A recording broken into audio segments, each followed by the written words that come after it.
Hello नमस्कार दोस्तों, आपका स्टडी मजा यूट्यूब चैनल पे स्वागत है। जैसा कि आप देख रहे हैं एसएससी जीडी के प्रेस क्वेश्चन सॉल्व किए जा रहे हैं। जो हम पिछली क्लास में जो क्वेश्चन सॉल्व किए थे वो उसी के आगे का क्वेश्चन आज हम सॉल्व करने वाले हैं। तो चलिए देखते हैं आज की क्लास में आपका पहला क्वेश्चन क्या है। एक लंबी वृत्तीय शंकु की ऊंचाई 28 सेंटीमीटर है। यदि इसके आधार का व्यास 42 सेंटीमीटर है तो शंकु का वक्र पृष्ठीय क्षेत्रफल क्या होगा। आपसे क्या पूछ रहा है, शंकु का वक्र पृष्ठ का क्षेत्रफल आपको बताना है। शंकु का वक्र पृष्ठीय क्षेत्रफल बराबर क्या होता है, पाई आर एल। इसी फार्मूले पर हम इसे सॉल्व करेंगे, यानी कि आपका मान आर और एल का मान पता चल जाए तो शंकु का वक्र पृष्ठ का क्षेत्रफल निकल के आ जाएगा। यानी कि आपको दिया क्या है, ऊंचाई दिया हुआ आपका 28 सेंटीमीटर और व्यास दिया हुआ आपका 42 सेंटीमीटर। यानी कि व्यास दिया हुआ है तो यहाँ से आप क्या निकाल सकते हैं, त्रिज्या।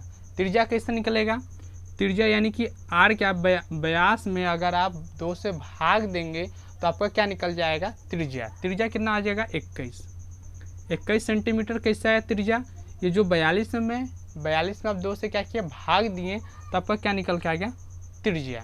यानी कि आपको एच पता हो गया, आर पता हो गया, यानी कि आप एल निकाल सकते हैं। यानी कि एल बराबर क्या होता है, एच का स्क्वायर प्लस आर का स्क्वायर रूट में। एच का मान कितना दिया हुआ है, 28 सेंटीमीटर और आर का मान कितना दिया हुआ है, 21 सेंटीमीटर। आप इसी पे आप सॉल्व कर देंगे तो 28 के स्क्वायर करेंगे तो कितना आ जाएगा आपका,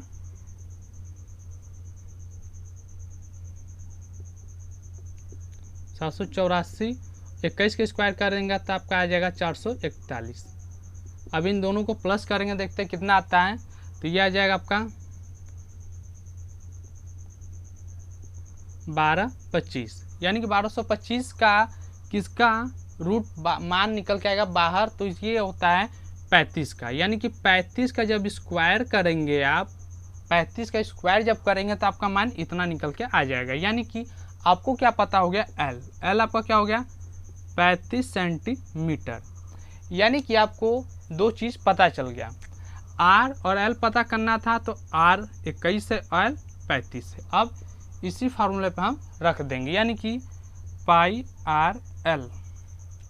पाई का मान आपको पता ही है 22/7 होता है।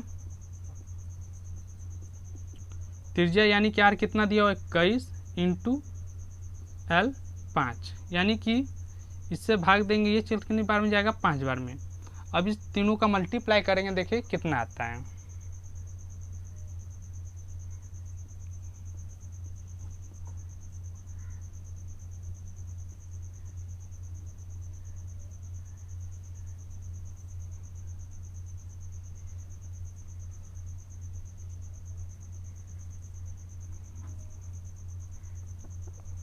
यानी कि आपका निकल के आ गया 2310 सेंटीमीटर स्क्वायर। यानी कि शंकु का वक्र पृष्ठीय क्षेत्रफल कितना निकल के आया, 2310 सेंटीमीटर स्क्वायर, 2310 सेंटीमीटर स्क्वायर।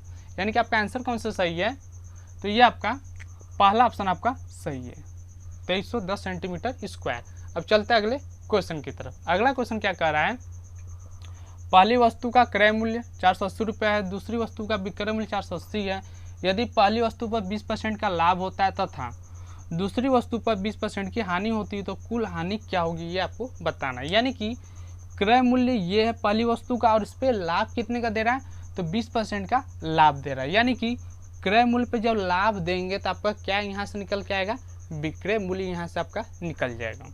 यानी कि पहले वस्तु का हम क्या निकालेंगे, विक्रय मूल्य। ये क्वेश्चन आपको सॉल्व करने में थोड़ा लंबा लगता होगा, लेकिन आप समझ जाएंगे तो पेपर में 15 से 20 सेकंड में आप इससे सॉल्व कर लेंगे।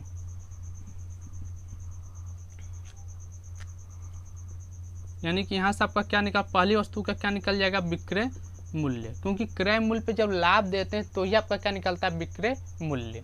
यानी क्रय मूल्य कितना दिया हुआ, 480 रुपये पहले वस्तु का और लाभ कितने दे रहा पहली वस्तु का 20% का लाभ। लाभ की जब भी बात करें क्या करते हैं 100 में प्लस करते हैं, यानी कि 100 में प्लस करेंगे तो क्या आ जाएगा 120/100।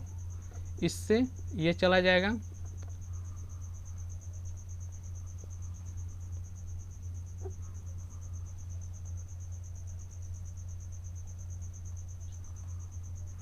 यानी आपका क्या निकल गया है 576, विक्रय मूल्य 576 हो गया। अब आपसे दूसरी वस्तु की क्या बात कर रहा है कि दूसरी वस्तु का विक्रय मूल्य 480 रुपये है और दूसरी वस्तु की क्या कर रहा है 20% की हानि पर बेच रहा है, यानी कि विक्रय मूल्य और हानि आपको पता है तो आप यहाँ से क्या निकालेंगे दूसरी वस्तु का क्रय मूल्य, यानी कि क्रय मूल्य, ये क्या दूसरे वस्तु का क्रय मूल्य है, यानी कि विक्रय मूल्य कितना दिया 480 और इतने पे कितने की 20% की क्या कर रहा है हानि।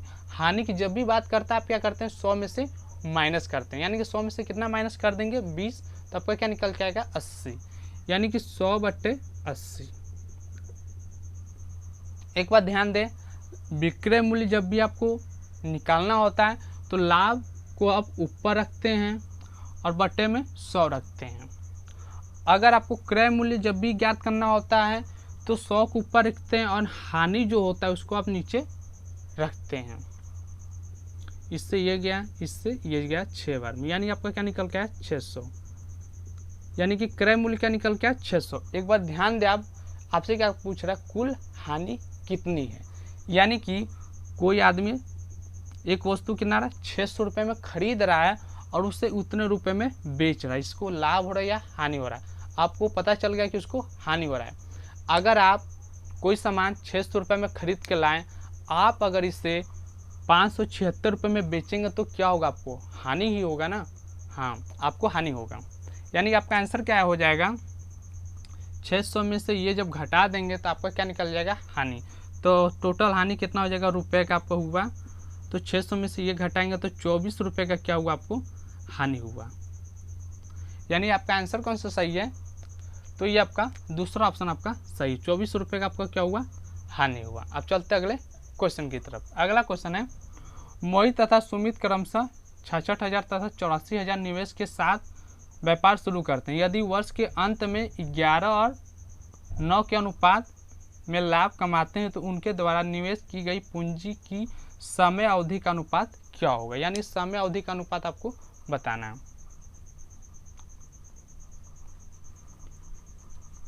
इस क्वेश्चन को आप अच्छे से सॉल्व करें क्योंकि पेपर भी आ गया, आप पेपर को सॉल्व करेंगे तो ही आप पेपर में अच्छे से बैठ के आप सवाल को हल कर पाएंगे। यानी क्या कर रहा है मोहित और सुमित, मोहित और सुमित कितना दिया हुआ, मोहित का कितना दिया हुआ है तो 66,000 मोहित का है, अनुपात सुमित का कितना है तो 84,000 आपका सुमित का है।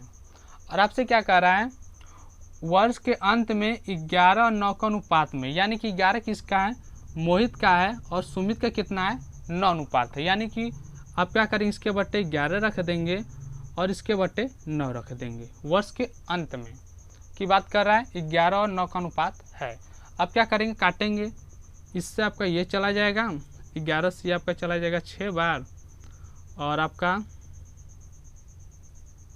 ये आपका चला जाएगा 14 बार में, यानी कि इसका मल्टीप्लाई के साथ हो जाएगा तो 9 अनुपात 14 आपका आंसर निकल के आ गया।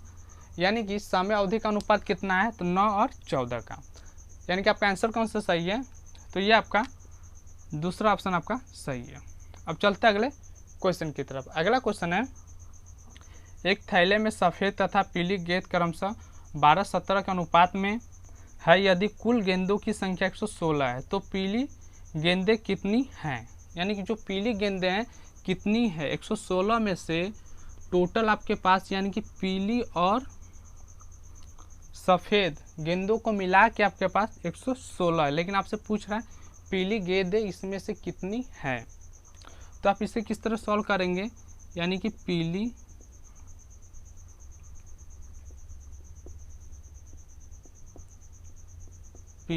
गेंद बराबर हो जाएगा कितना दिया टोटल तो आपका दिया हुआ 116 अब पीला का अनुपात कितना दिया हुआ है, तो 17 क्या हुआ आपका पीले का अनुपात है, यानी कि इंटू 17 बट्टे में क्या रखेंगे आप, वो रखेंगे जो इन दोनों का अनुपात जुड़ने पे टोटल आएगा, यानी कि 12 और 17 को प्लस कर देंगे तो आपका क्या निकल के आएगा 29।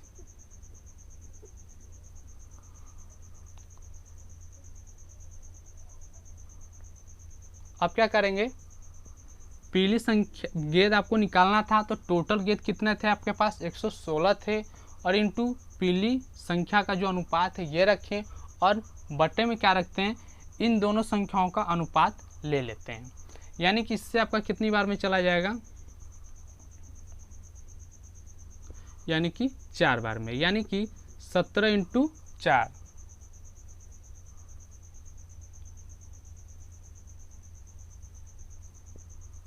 आपका क्या हो गया 68। ये कितनी 68 गेंदें कौन सी है, 116 में से पीली जो है 168 गेंद है, यानी कि आपका आंसर क्या निकल के आया, तो ये आपका पहला ऑप्शन आपका सही है। अगर आपसे पीली की जगह अगर आपको पीली गेंद की जगह आपको ये निकालना है कि सफ़ेद गेंद की संख्या कितनी है, तो 116 में से 68 जब घटा देंगे जो निकल के आएगा ये आपका सफ़ेद गेंद का भी निकल के आ जाएगा। अब चलते अगले क्वेश्चन की तरफ। अगला क्वेश्चन है, ये आपको मान दिया, इसका मान आपको बताना कि कितना आएगा।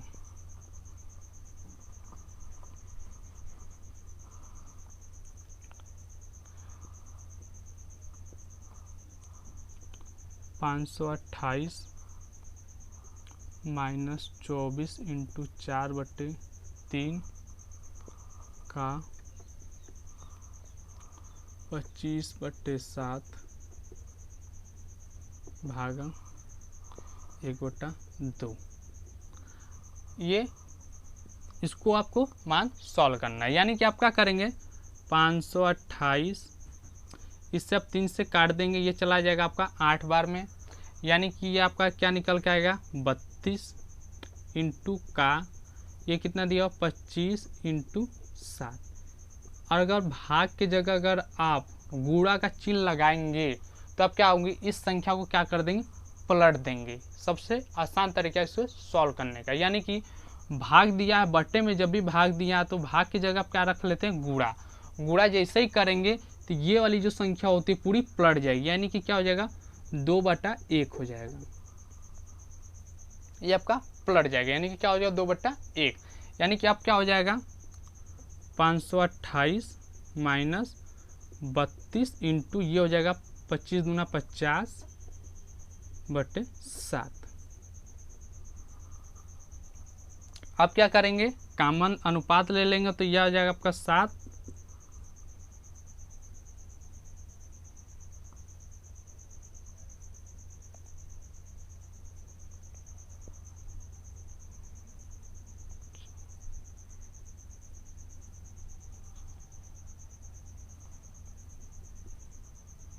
माइनस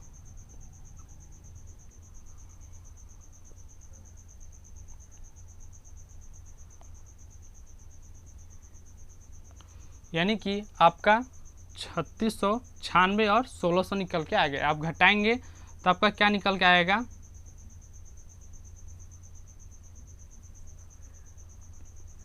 6902/7, यानी कि इसका मान क्या निकल के आया 2096/7, यानी कि आपका आंसर कौन सा सही है, तो ये आपका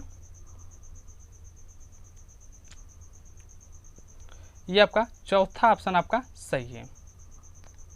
यानी कि आप यहाँ पे क्या किए, यहाँ पे ये जो मेन है यहाँ पे कंफ्यूज हो रहा है, लेकिन सॉल्व करने का आसान तरीका यही है कि अगर बट्टे में भाग की बात कर रहा है तो वहाँ पे थोड़ा कंफ्यूजन हो जाता है हमें करना क्या है। तो आप क्या करें, ये जो भाग है भाग की जगह आप क्या कर दिया करें गुणा करेंगे तो ये जो संख्या है आपकी वो संख्या पलट जाएगी, समझे। तो वो बहुत ही आसान हो जाता है गुणा भाग करने में, यानी कि आपका आंसर निकल गया, ये आपका चौथा ऑप्शन सही हो गया। तो आज की क्लास में सिर्फ इतना ही, फिर अगले क्लास में हम आगे के क्वेश्चन हम सॉल्व करेंगे।